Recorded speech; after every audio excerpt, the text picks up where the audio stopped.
Okay, so day 18, and I want to talk about responding or responses.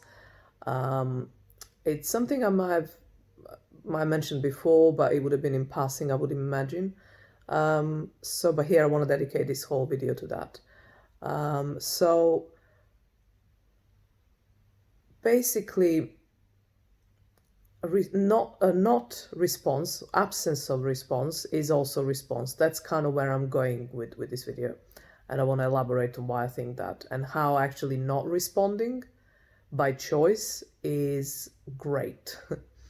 so so it's a choice, it's a matter of choice. So sometimes responding is essential, critical, and you want to do it and you desire to do it, and but as always, why do you want to respond? That's always ask yourself a why, because you might find out that you're responding out of sense of you want to defend yourself, so you feel attacked, or you want to justify yourself because you feel accused, you want to explain yourself because apparently you weren't understood. And if you listen to my other videos, where I talk about how language is just really it's not a good useful of language to use it for all these three things I just said. And it's a sense, it's also on all three accounts I just listed, you'd be coming from a place of smallness, of place of I'm not good enough, let me, maybe not as directly, you maybe wouldn't even recognize that that's what you're doing, or but I would invite you to consider, kind of pause, give this some thought if your first reaction is like, oh no, that's not what I'm doing. Because all these things, it's like there's something that needs fixing, that needs to be done better, explained, justified, defended, That's what I mean. You're coming from a place where you're not good enough. It's not good enough. Something you've done is not good enough, or something you are, and the way you communicated yourself is not good enough. So that's what I mean. And whenever we come from that place, it's a place of lack, as in L-A-C-K. It is, isn't it? Yeah, that's how you spell it. It's a place of fear and smallness and absence, like lack of self-confidence, self-worth, really, and self-belief and all the rest. So although all those things, absence of self-belief, absence of self-worth, or low self-worth, low self-esteem, are all human things, and we are, I have them now. I had them all my life. I will continue to have them, various shades of it, in various aspects of my life, in various corners of my psyche. But I do hope, and I do think and believe and know that in time, as you work through this, they become thinner and smaller and lighter in their ability to strangle you, to pull you down, to weigh you down. So back to responding. So if you know your why you're responding, and you're sure, you're confident that it's a good why, that it's actually because you think it's coming. I don't know. So I think on my feet now. What would be a good reason to want to respond? Well, the obvious ones are like it's an instruction, it's something specific, factual. If factual, then absolutely I would think so. There is just like information exchange. But if it's more subtle and nuanced than that, that's where, yeah, I would imagine more often than not the reasons are not the best reasons for one to respond for some, probing questions or some challenges or some, invitations to, like I say, defense and all that. And then in not responding, you are essentially saying that you choose not to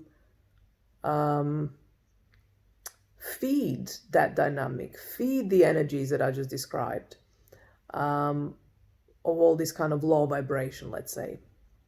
So my example is, for years, like up until I was, well, I don't know, 10 years ago, let's say, up until 10 years ago, up until 20, then 10, so from 30 to 40, I was actively working on this, or rather aware of it. I wasn't necessarily working on it, but it started to really bug me. But I didn't know what to do about it. So what was bugging me is this sense that people, well, I don't know, maybe this doesn't happen to you, but this has been my whole life. like always has something they want to tell me, or they want to ask me, or there's always something they want from me. And then so I felt, this is more often than not, well-meaning people and well-meaning requests, and often I was very happy to respond, maybe even from those lower vibe reasons, but often enough to make this an issue, there were kind of people who I triggered, and I trigger left, right, and center, and that's a video in itself for all the astrology and human design reasons.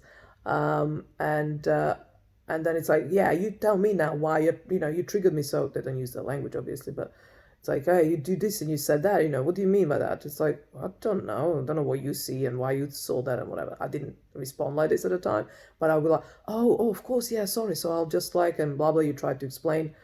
And every time, without fail, and, I would imagine you feel like this. If not, then see you later. I would feel like just wrong. It's like, no, this isn't right. This is just making things worse. Because I feed this dynamic of, I feed the person who essentially is giving me their crap. And because they haven't really worked it through themselves. Because whatever they want from me, it's really what they want from someone else or themselves, sorry, I meant. But it's not an easy jump and a leap to make, unless you're actively really committed to self-work, self-inner work and shadow work and all the rest. So anyway, so I would essentially by engaging with that kind of demand, and just that word demand, don't you think it's just like, what? What do you think I owe you? By not feeding, by not responding, you're not feeding it, and therefore you're ending that pretty yucky, nasty, sticky bleh, kind of loop.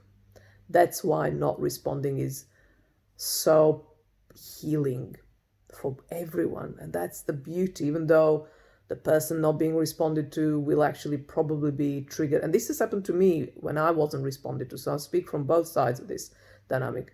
When you're not responded to, you can feel hurt, you can feel ignored and unseen, and these are not that. To feel ignored and unseen, are just pretty existential crisis type of feelings. So that can be quite hard. But what that will do is they will have no one else to bounce back off or bounce off from. They will have to kind of contend with themselves. And that's always what it's about. So by not responding, you're doing them a favor. By responding, you're doing their work for them, which you just end up being enslaved by them. And really by you are allowing for that to happen. It's never their fault. It's always on you. So choose not to respond when you feel you are feeding something that you don't want to feed. Do you want to feel attacked? Do you want to feel like you have to explain yourself because someone thinks that you haven't explained it well enough? Do you want to, justify yourself because someone accused you? And you're listening to me and go, what do you mean? Where's this coming from? So do you want to feed that dynamic? Do you want to feed them so that more of that comes your way from them or from someone else? Well, if you do, then obviously you respond. But if you don't, the way to clean up, and in a way, like I say, you are cleaning them up as well, a little bit, just a little bit. But they'll have to carry on doing obviously the rest of their work, which is a lot. But that's how it should be. It's their work. But you're cleaning up your surroundings, your energetic cords that are kind of, that you hook into others and others hook into you, and you're just releasing all that and freeing everyone, yourself, but then others as well in the process, like I say, leaving them to deal with things themselves. And that's why not responding by choice, you're doing a great service to everyone, and you're doing the right thing by everyone. And when you're deciding to do that because you're doing it for the right reasons, because you figured out your reasons for responding are all wonky and messed up. Okay, see you tomorrow.